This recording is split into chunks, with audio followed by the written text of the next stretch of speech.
Hi, I'm Mike Yale. I'm Director of Aviation Operations here at Sea-Tac, and I'd like you to welcome to the Sea-Tac team.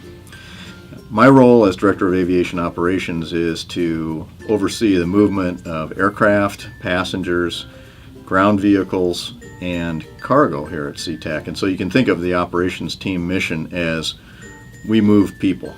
I've been privileged to work at the port now for 25 years this coming December. So I started in December of 1992.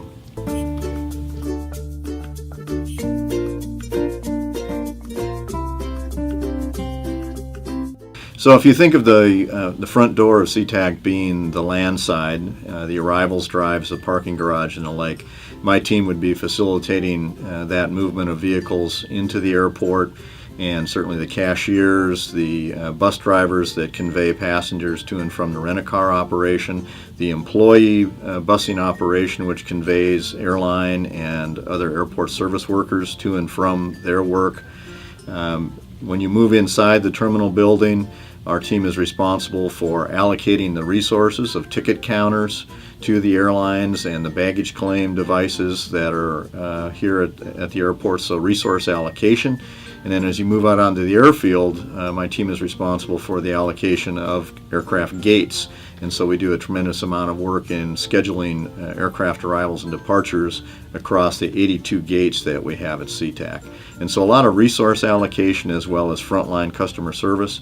Our team includes the pathfinders and volunteers who guide passengers through the airport, make sure that their checkpoint experience is good in terms of security at the airport. And so we have both a frontline and a behind-the-scenes responsibility in aviation operations. And then as you dive even deeper into air cargo and air service development, that's working with airlines per se around the world to make sure that they're aware of what Sea-Tac has to offer and our commitment to continued economic development in the region.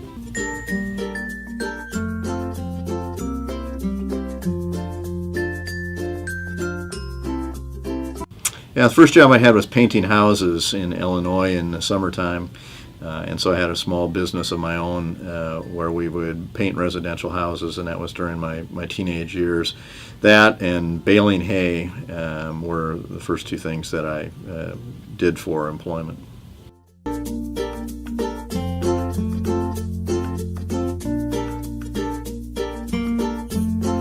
Every day is different at Sea-Tac, be it good or bad. You don't know what you're walking into. I've crossed those sky bridges for 28 years. And every morning is a new adventure. So for me, it continues to be very, very exciting.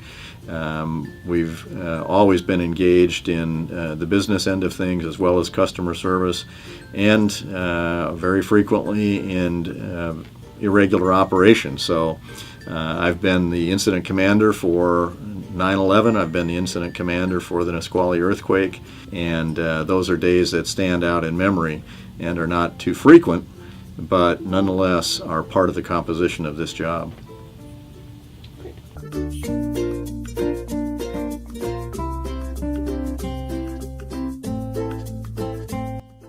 I sure do remember my first day. It was December 7th, and as I walked in with the Delta manager, Ron Tansey, he said, "Mr. Ale, this is Pearl Harbor Day, and your transition from an airline person to an airport person is a day that will live in infamy."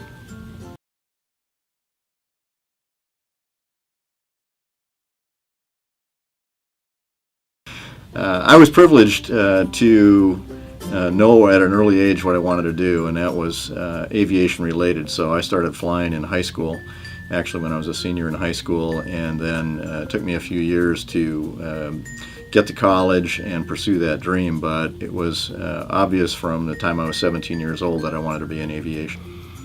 Well, when I was growing up, my dad was friends with a gentleman who owned a restaurant where all the Blue Angels hung out in Pensacola, Florida.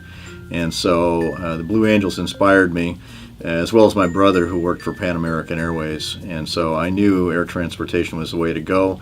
I had a desire to be in airport management, but didn't initially know how to break into the industry. So I started with the airline industry in 1984 with America West Airlines in Phoenix, Arizona.